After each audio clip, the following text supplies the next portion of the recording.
Hello everyone, and welcome to my Days of Our Lives official channel. I hope everyone is having a wonderful day.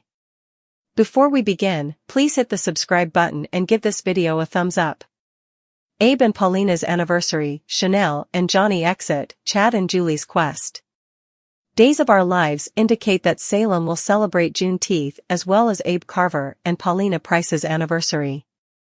Paulina will get a huge surprise as well. Chanel Dupree and Johnny Dimram head out to Los Angeles. Chad DiMera and Julie Williams eventually get some answers.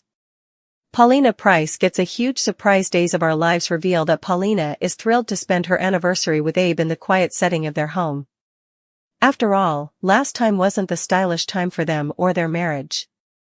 Abe has eventually got his memory back, and that's clearly commodity to celebrate. Paulina just wants to celebrate their special day alone. Paulina and Abe's quiet evening alone is about to get instigative. Paulina will be shocked when a knock at the door reveals Lonnie Price, Eli Grant, and the Halves are there to celebrate their anniversary with them. Paulina needs all the support she can get right now, and this is just what the croaker ordered. DOL Chanel Dupree and Johnny DiMera say their farewells. Chanel and Johnny will stop by to see Abe and Paulina as well and visit with Lonnie and the kiddies. Of course, Chanel will presumably tell her family about the baby as well. Lonnie and Eli will no doubt be thrilled indeed, though they're concerned about the baby's health. They will partake a tearful farewell before heading to the DiMera manse. Days of Our Lives. Abe and Paulina's anniversary, Chanel and Johnny exit, Chad and Julie's quest. Johnny will stop by to tell EJ DiMera that he and Chanel are moving to Los Angeles for his dream job. Of course, EJ would rather Johnny work at DiMera, but Johnny needs some distance from his father.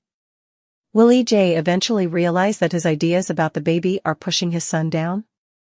Days of Our Lives. Chad DiMera and Julie Williams get answers. Chad and Julie have taken off to Chicago to find the safety deposit box that's supposed to lead them to Abby DiMera. Clyde Weston swears there's substantiation there to prove that Abby is alive. Is Clyde lying, or could Abby be out there nearly? Can Chad find her? Chad is trying to keep this information down from Jack Devereaux and Jennifer Devereaux. Chad doesn't want to get their expedients up if this isn't true. Will Chad be suitable to bring his woman home to his family? What shape will Abby be in if he manages to find her after all this time? Chad finds captive woman footage. EJ crashes party to blackmail Paulina. Days of Our Lives recap for Wednesday, June 19th, reveals that Eli Grant brought the Halves to Paulina Price and Abe Carver's place to surprise them on their anniversary, which was also Juneteenth. Eli saw the near farewell banner and got updates on the fact that this was a going down party for Chanel DiMera, Raven Bowens, and Johnny DiMera, Carson Boatman, too. Coming on Wednesday's day's occasion, Lonnie Price Grant, Sal Stowers, set up Chanel crying outside Sweet Bits, so Chanel explained she was closing it due to her Los Angeles move with Johnny. Chanel also gave Lonnie the news about hearing her baby's twinkle for the first time and doctoring effects up with Paulina. Lonnie and Chanel ultimately made their way to Abe and Paulina's apartment, so they were all thrilled over the family reunion. Eli mentioned that the Halves were napping, but he was sure they'd be agitated to see Aunt Chanel once they woke up. At the DiMera manse on Wednesday's day's occasion, Stephen DiMera, Brandon Barish, dragooned EJ DiMera, Dan Feuereagle, to get the quarter attorney position back and free Gabby Hernandez DiMera, last played by Camille Ibanez. Johnny walked and sounded suspicious, especially after Stephen dropped some cryptic hints about EJ losing commodity that didn't belong to him.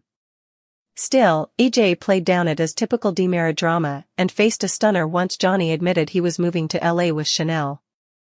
Johnny explained that he was going after his dream job, so EJ admired his conviction and offered his blessing. Latterly, Johnny showed up at Paulina and Abe's place for the going down party. Since EJ was ensconcing the auto, Johnny hoped it was okay that he said his pater could come. EJ entered on Wednesday's DOL show and asked if Paulina had a spot for him at her table, so she conceded and let him stay. There was pressure as EJ eventually possessed Paulina and Abe alone in an attempt to strike a deal. Since EJ had been ousted at DiMera Enterprises and there was no longer a conflict of interest, he saw no reason why Paulina should reinstate him. Paulina called it blackmail since EJ would only drop the recall solicitation if she caved in, but he allowed. It was further of a quid pro quo. After Paulina surrendered and reinstated EJ, she did damage control with Melinda Trask, Tina Huang, over the phone. As for the Juneteenth, the marriage anniversary and the farewell party, Chanel made 3 little galettes that were lit with candles to celebrate. Abe also read a lyric to celebrate Juneteenth with his favored bones. Outside the cantina. On Wednesday's day's occasion, Jada Hunter, Elia Cantu, ran into Stefan and pitched the idea of him making Clyde Weston, James Reed, suppose he could renew his medicine operation. Jada allowed. It might be a way to score word on Gil Carter, David's Lee, and clear Gabi's name, but Stefan refused to tangle himself in Clyde's web again. Although Jada realized Stefan must have another scheme in the workshop, he didn't discover any details. Stefan ultimately made it back to the DiMera manse, where he learned EJ was the DA formerly Moore. That left Stefan agitated since he assumed EJ's first order of business would be making sure Gabi walked free. In Chicago, Chad DiMera, Billy Flynn, and Julie Williams, Susan Seaforth Hayes, plan hit a hitch since they didn't have the combination for the safe deposit box, which actually belonged to Rebecca Goldman, Christy St. John. Fortunately, Chad called Rafe, who induced Rebecca to cooperate. Rafe got the law from Rebecca and gave it to Chad, who punched the figures in and opened the box. There was a flash drive outside, so Chad put it in a laptop and watched the footage on it with Julie. A Riddle woman, Annalyn McCord, could be seen pacing around in prison nearly, but Chad and Julie couldn't see her face. Once Julie and Chad made it back to Salem, Chad learned Clyde had formerly been transferred and couldn't have callers in Supermax. That left Chad frustrated since he demanded further answers about Abigail DiMera, last played by Marcy Miller. When Eli paid Julie a visit with the Haves, she mentioned having some issues to deal with out of city before, but she had no idea whether she was successful.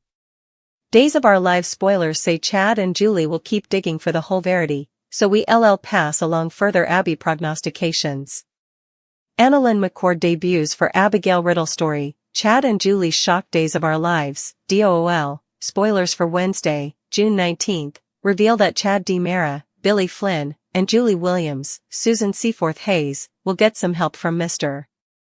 Mooney, Doug Simpson, at the bank, where they open Clyde Weston's, James Reed, safe deposit box and find out what's outside.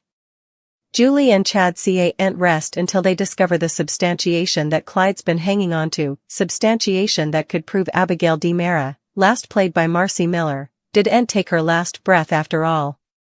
Wednesday's DOOL occasion will also bring the debut of Annalyn McCord, who's only being called Riddle Woman for now.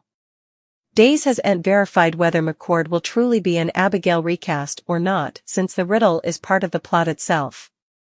It appears Clyde's substantiation can be viewed on a laptop, so there may be some footage or indeed a live camera feed that'll serve as Abby evidence.